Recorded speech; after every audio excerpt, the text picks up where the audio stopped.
मसीह में मेरे सभी भाइयों बहनों का मैं इस वीडियो में स्वागत करता हूं। परमेश्वर के हुजूरी में आपका स्वागत है। परमेश्वर के राज्य के तत्व परमेश्वर के वचनों में छुपे हुए हैं। जब हम परमेश्वर के वचनों का अध्ययन करते हैं तो हमें परमेश्वर के राज्य के सिद्धांतों के बारे में पता चलता है और परमेश्वर के राज्य में चलने के लिए, परमेश्वर के राज्य में कामयाब होने के लिए हमें परमेश्वर के राज्य के सिद्धांतों को जानना बहुत ज़रूरी है। इसीलिए हम लोग इस चैनल पर मिलते हैं। पवित्र आत्मा से प्रेरित होकर मैंने ये चैनल शुरू किया है ताकि मैं आपके सामने परमेश्वर के वचनों को लेकर आऊं और परमेश्वर के वचनों में जो प्रकाशन है वो आपके साथ शेयर करूं। जब कोई इंसान अकेला होता है तो कोई बहुत बड़ा काम नहीं कर सकता। जैसे अकेले एक इंसान एक बहुत बड़े बिजनेस को खड़ा नहीं कर सकता। अकेला इंसान कर सकता है लेकिन बहुत कुछ नहीं कर सकता है।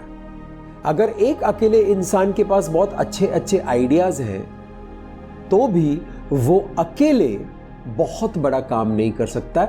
उसको दूसरे लोगों की सहायता की जरूरत होगी, उसको अपनी एक टीम खड़ी करनी पड़ेगी। जब तक इंसान अकेला है मस्त है, खाना खाने को मिल रहा है, कपड़े पहनने को मिल रहा है, रोटी पानी चल रहा है, वो मस्त है। आपको पता है इंसान की सबसे बड़ी जरूरत क्या होती है? इंसान की सबसे बड़ी जरूरत ये होती है कि वो दूसरे इंसानों के साथ रिश्ते बनाए। जी हाँ, हर एक इंसान की यही इच्छा होती है कि वो दूसरों के साथ अपने ताल्लुकात बनाए, अपने रिश्ते बनाए। क्यों? क्योंकि परमेश्वर ने एक इंसान को अकेला रहने के लिए बनाया ही नहीं है।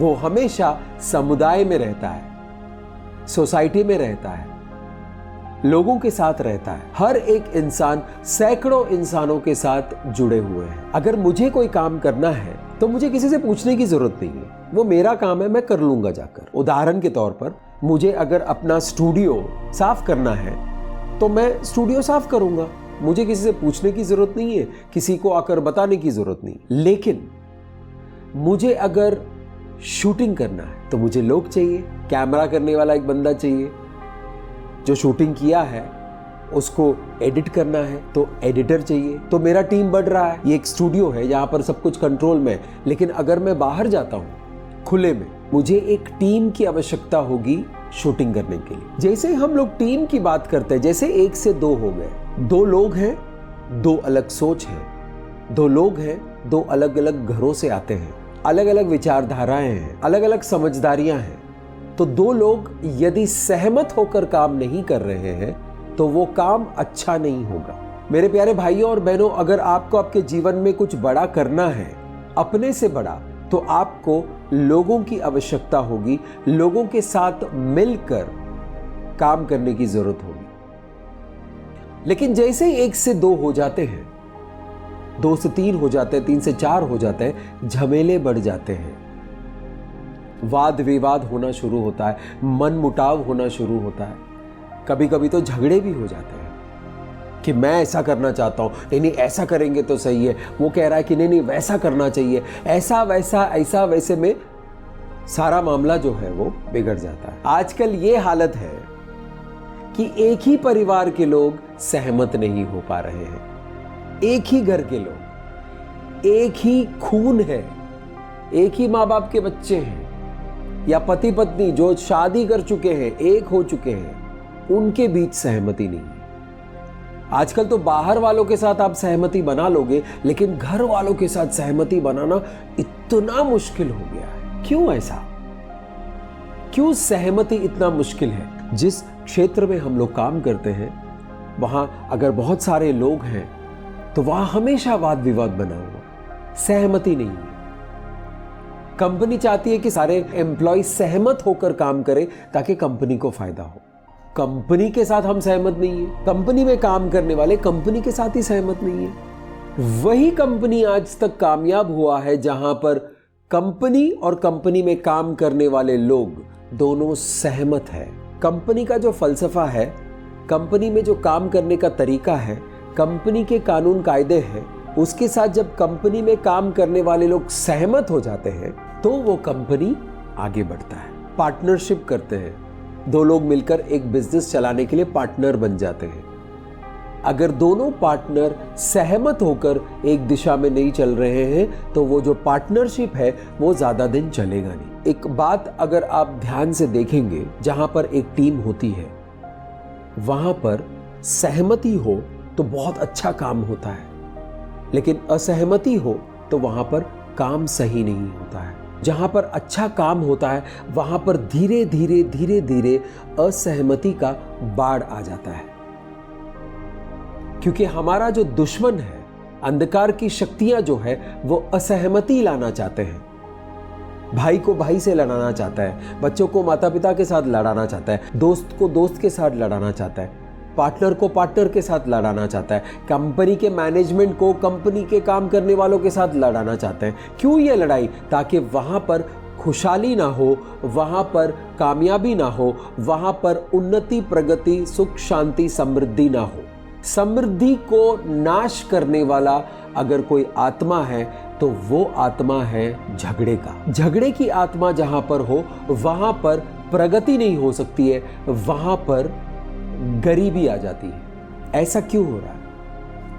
आइए मैं आपको एक वचन की ओर लेकर जाता हूं, जहां पर यीशु मसीह खुद कुछ बातों का खुलासा कर रहे हैं। ये वचन हमें आज वो चाबी देगा जो हमें कामयाबी की ओर लेकर जाए। यीशु मसीह ने अपने दास पतरस से कहा कि मैं तुम्हें स्वर्ग राज्य की कुंजियां दूंगा, जो भी तुम यहां बांधोगे वो स्वर्ग में बांधा जाएगा, जो भी तुम यहां खोलोगे वो स्वर्ग में खोला जाएगा।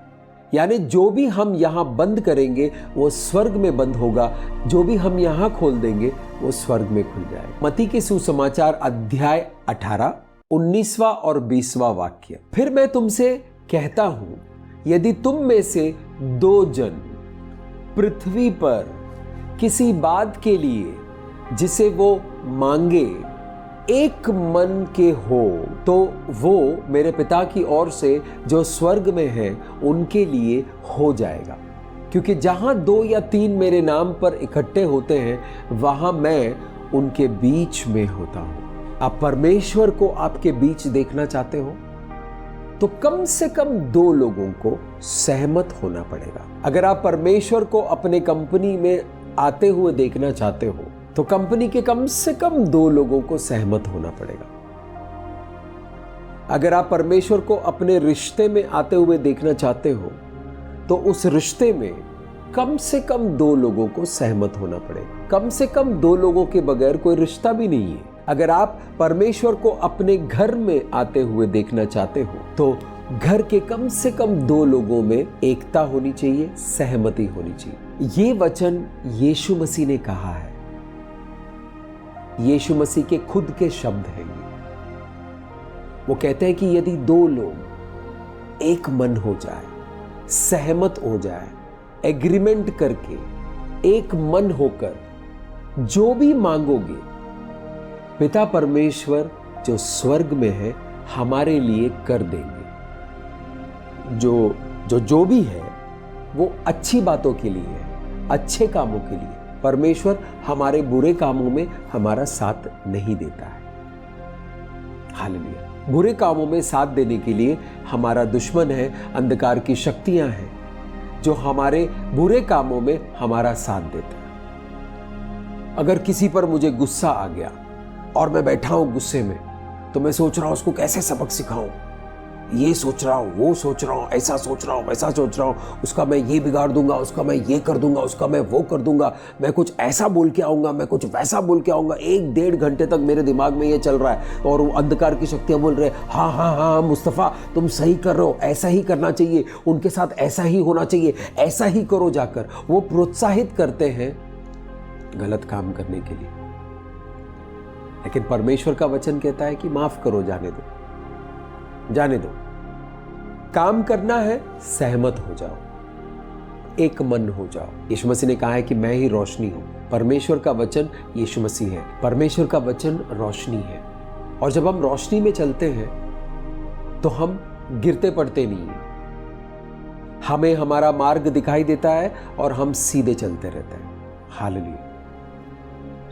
यहां परमेश्वर का वचन हमसे कह रहे हैं कि यदि 2 लोग सहमत हो जाए तो जो भी मांग रहे हो जो भी आपकी इच्छाएं हैं, जो प्रगति के हैं, जो खुशहाली के हैं, जो संपन्नता के हैं, जो आत्मिक बढ़ोतरी के हैं, जो सही रास्ते के हैं, वो सब पिता परमेश्वर आपके लिए कर देंगे। लेकिन कंडीशन ये है कि दो लोग सहमत हो जाए। आजकल दुनिया में दो लोगों का सहमत होना कितना मुश्किल हो गया है। पति पत्नी के साथ सहमत नहीं है, भाई भाई के साथ सहमत नहीं है, माता पिता बच्चों के साथ सहमत नहीं है, बच्चे माता पिता के साथ सहमत नहीं है, दोस्त दोस्त के साथ सहमत नहीं है। इस असहमति की वजह से हमारे समाज में, हमारे घरों में हमेशा लड़ाई झगड़े और अशांति बनी रहती है।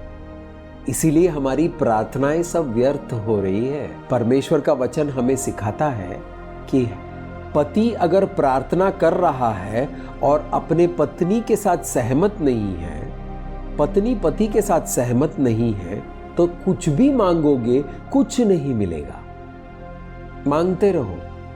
अगर पति अपने पत्नी का आदर नहीं करता है, पति अगर अपने पत्नी से प्रेम नहीं करता है, उनके रिश्ते में सहमति नहीं है, तो जितना प्रार्थना करना है कर लो, जवाब कुछ नहीं आने वाला है।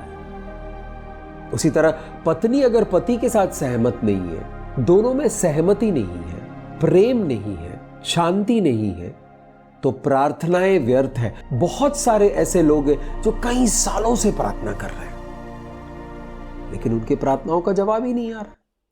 क्यों? क्योंकि सहमति नहीं है। आइए दुनिया में चलते हैं। दुनिया में चीजों को देखते हैं कि कैसे चलता है।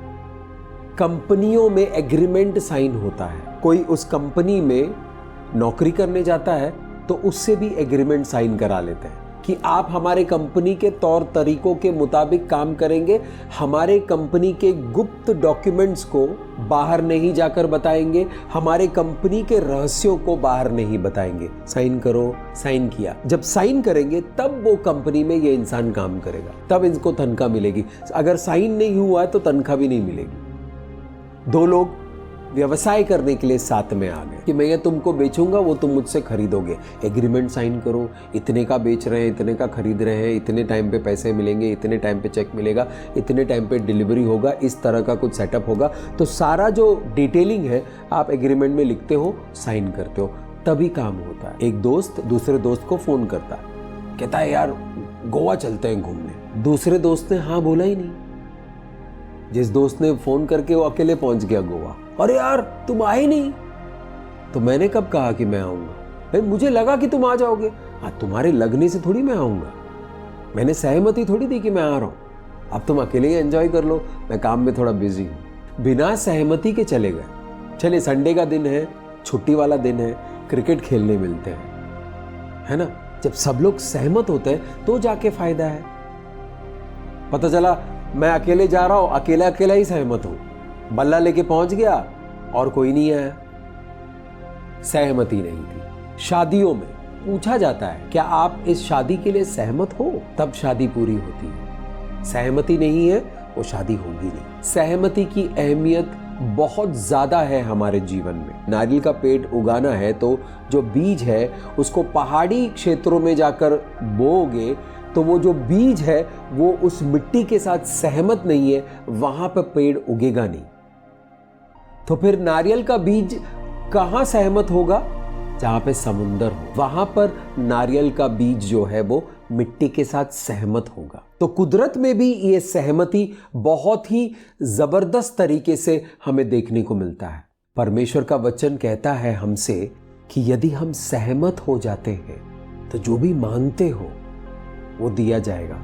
ये एक रहस्य है जो इस वचन के जरिए इस वक्त सामने आ रहा है। इस बात को हम समझ जाएंगे तो हम अपने जीवन में प्रार्थना में मांगते हैं उसको पूरा होते हुए देखेंगे। अगर आपके जीवन में जिन लोगों के साथ आप जुड़े हुए हो उन लोगों के साथ सहमति है तो आप अवश्य अपने जीवन में कामयाब होंगे और वो लोग भी कामयाब होंगे जो आपके साथ सहमत। और ये सहमति सिर्फ शब्दों की सहमति नहीं है, सिर्फ हाथ मिला लेने से या गले मिलने से सहमति नहीं है। ये दिल से सहमति होनी चाहिए, मन से सहमति होनी चाहिए, विचारों से सहमति होनी चाहिए। अगर किसी बात पर आप विचार विमर्श कर रहे हो थोड़ा सा वाद विवाद हो रहा है, लेकिन अंततः आखिरकार में सहमत होना बहुत जरूरी है। कंपनियों में 20, 30, 40 लोग बैठकर डिस्कशन करते रहते हैं। वही कंपनी कामयाब हो पाते हैं जिसको चलाने वाले आपस में सहमत हो। तो मेरे प्यारे भाइयों और बहनों, सहमत होंगे तो आप कामयाब होंगे। अब ये हुआ बाहर के लोगों के साथ सहमति। अब अंदरूनी तौर पर भी एक सहमति है। क्या आप अपने ही आप से सहमत हो? कभी किसी बात पर विश्वास है, उसी बात पर कभी कभी शंका है, फिर विश्वास है, फिर शंका है, फिर विश्वास है, फिर शंका है।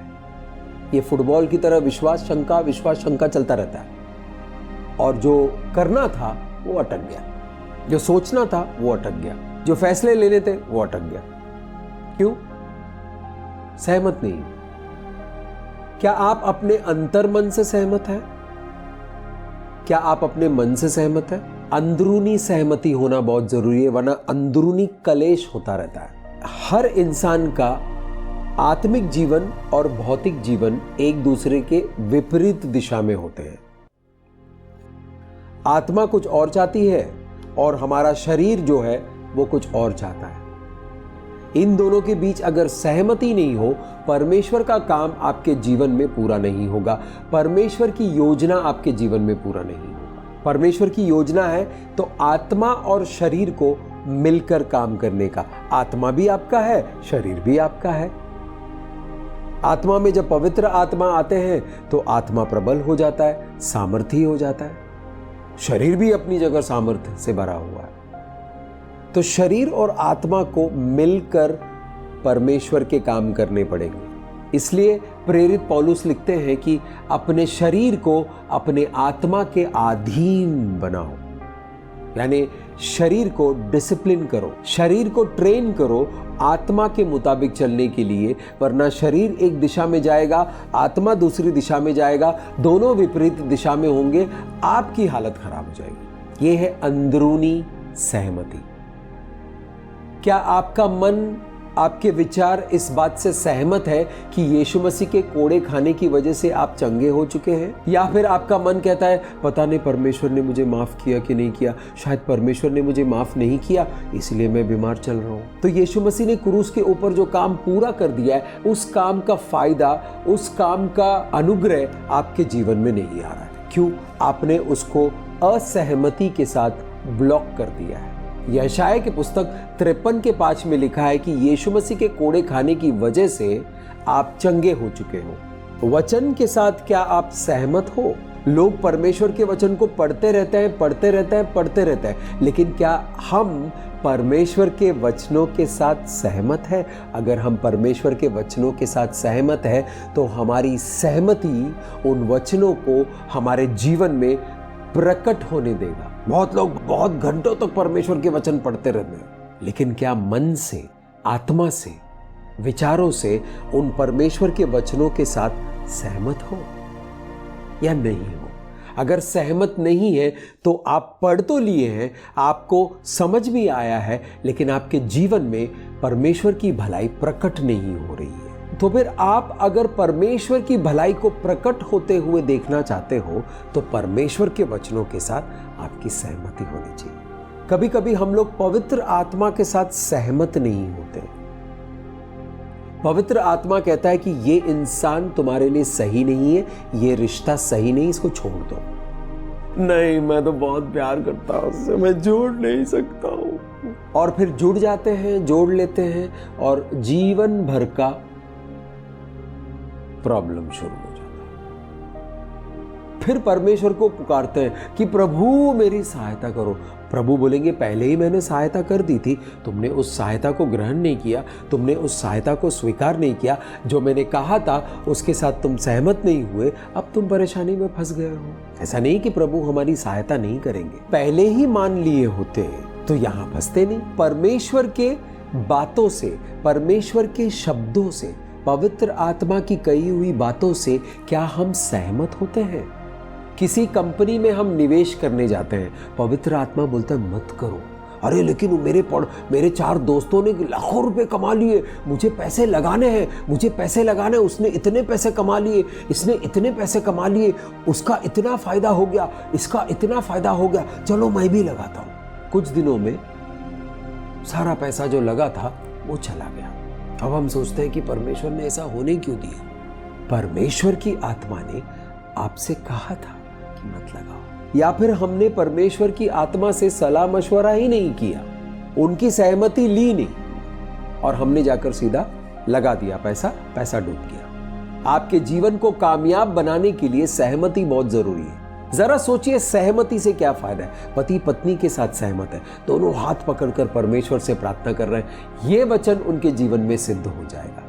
जो भी वो मांग रहे हैं, जो अच्छी चीजें वो मांग रहे हैं परमेश्वर से, वो परमेश्वर उनको देंगे। उनके जीवन में वो मांगी हुई बातें प्रकट होगा। परमेश्वर के वचनों को आधार बनाकर मैं अपने मन के साथ सहमत हूं, मेरी आत्मा के साथ मेरा शरीर सहमत है, तो जो काम वैसे नहीं कर पा रहा था मैं, अब मैं कर पाऊंगा और मैं अपने जीवन में कामयाब हो जाऊंगा। परमेश्वर की योजनाएं मेरे जीवन में पूरी हो जाएगी। अपने जीवन के कामयाबी के उस ऊंचे चोटी पर मैं पहुंच जाऊंगा। 2 खिलाड़ी लोग हैं, एक ही टीम में खेल रहे हैं। अगर दोनों खिलाड़ी एक ही टीम के होने के बावजूद एक दूसरे से सहमत नहीं है, तो वो टीम कभी जीतेगी नहीं। आपको खेलकूद के क्षेत्र में यह दिखाई देगा। हमारे देश के भिन्न भिन्न अधिकारी यदि सहमत हो जाए तो देश में उन्नति और प्रगति होगी। परिवार के लोग सहमत हो जाए तो उस परिवार की प्रगति होगी, उस परिवार में खुशहाली आएगी, उस परिवार में संपन्नता आएगी, सुख शांति समृद्धि सेहत और सुरक्षा में चलेंगे। वो सुरक्षाकर्मी लोग, ये डिपार्टमेंट के लोग, वो डिपार्टमेंट के लोग यदि सहमत हो जाए तो वो बढ़िया सुरक्षा दे सकते हैं। टीचिंग के क्षेत्र में, शिक्षा के क्षेत्र में यदि शिक्षा देने वाले सहमत होकर प्लान करके एक अच्छे सहमति के साथ शिक्षा देंगे तो वो शिक्षा लेने वाले जो विद्यार्थी हैं, जो स्टूडेंट्स हैं, उनको बड़ा फायदा होगा। अगर आज हमारे जीवन में, हमारी दुनिया में अगर हम उथल पुथल देख रहे हैं, अशांति देख रहे हैं, प्रॉब्लम्स देख रहे हैं, तो उसकी मेन वजह यह है कि लोग एक दूसरे के साथ सहमत नहीं है। दूसरे के साथ सहमत होने के लिए हमें विनम्र होना पड़ेगा। जब हम विनम्र हो जाते हैं तब हम दूसरों के साथ सहमत हो सकते हैं। नहीं तो मेरी बात रखी जाए, मेरी बात रखी जाए, मेरी बात रखी जाए, मेरी बात रखी जाए के चक्कर में